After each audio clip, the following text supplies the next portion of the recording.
Next, we're going to look at predictors that are highly correlated, and that concept is called multicollinearity. So, with large number of predictor variables, there is going to be an overlap in terms of the information contained in those predictor variables. And some of the columns may even have perfect correlation of one if multiple data sets are merged um, into a larger data set. So duplicate variables may be present, in which case those correlation will be equal to 1. So we need to look at those redundancies and get rid of variables that are not adding any predictive value. And one simple way is to find pairwise correlations. We already saw this in chapter 3. Okay, and in chapter 3 we did correlation uh, table with heat map, and that gives you a visual picture of where the high correlations are. But it doesn't give you an easy way of eliminating those variables. And that's where we get to this new library called Caret. And this can be used to find highly correlated variables and list them, and then use that list to eliminate those uh, those variables. So start with installing. First go ahead and install Caret, okay, and then run the library.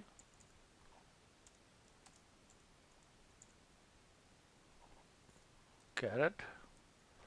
So put message equal to false. Okay, and then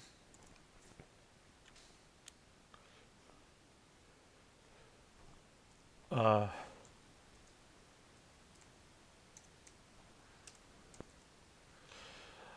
we calculate pairwise correlations like we have done previously, and then identify the ones that we need to remove. So the first line of code is exactly like what we have previously done. So predictor, let's call it predictor core. Okay, and the function for that is core, and then you give the columns. Okay, now here, let's say that we don't want, here we are trying to look at the correlations of the predictor variables. So the last two variables, cat med v and med v, are the target variables, and we don't want them in this analysis.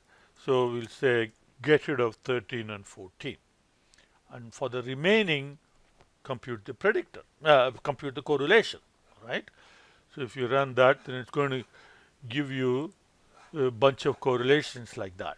And this is what we used in chapter 3 to prepare a heat map. Okay, so now we're going to use uh, find core. Okay, this find correlation function is part of Caret. So find correlation, right, from here, predictor core.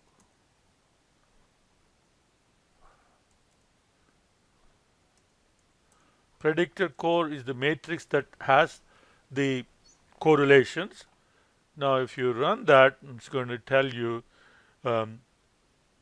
which one has high correlation, and the default, I'm not sure what the default is, but you can specify what you want. So you want anything above 0.75, this is the absolute value, negative or positive, above 0.75. If you specify that, then okay, so that should be for this line. Okay, so here is where we specify, okay, what is a higher value. So now if you specify 0.75, you get 3 columns that are contributing to all this high correlation. Okay. Now if you want to get rid of these, we can capture it. So we can say high core, right? Capture those three values, and then you say BHDF, okay, minus high core. Okay, so now that's going to now get rid of those high core, like 3 was it? One of them was 3 and then 10, right? 1, 2, 3 index. Okay, now index is gone from here.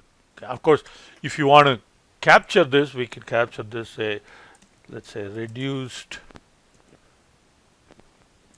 BHDF.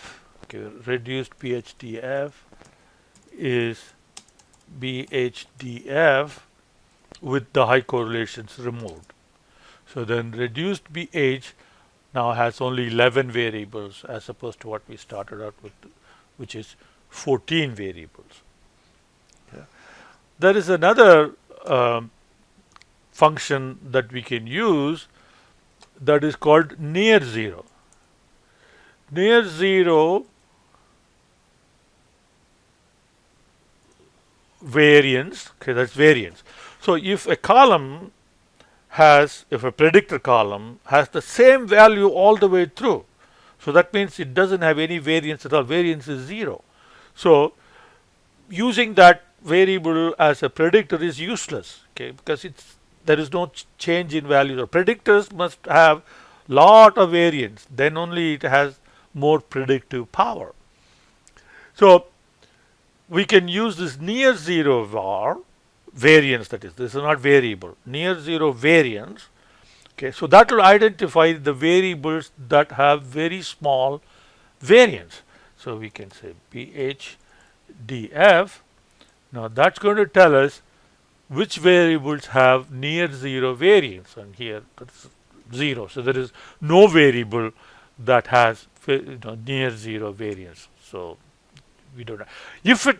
If there were some variables with near zero variance, then you can do exactly the same thing like here. So you capture those column names and then get rid of them.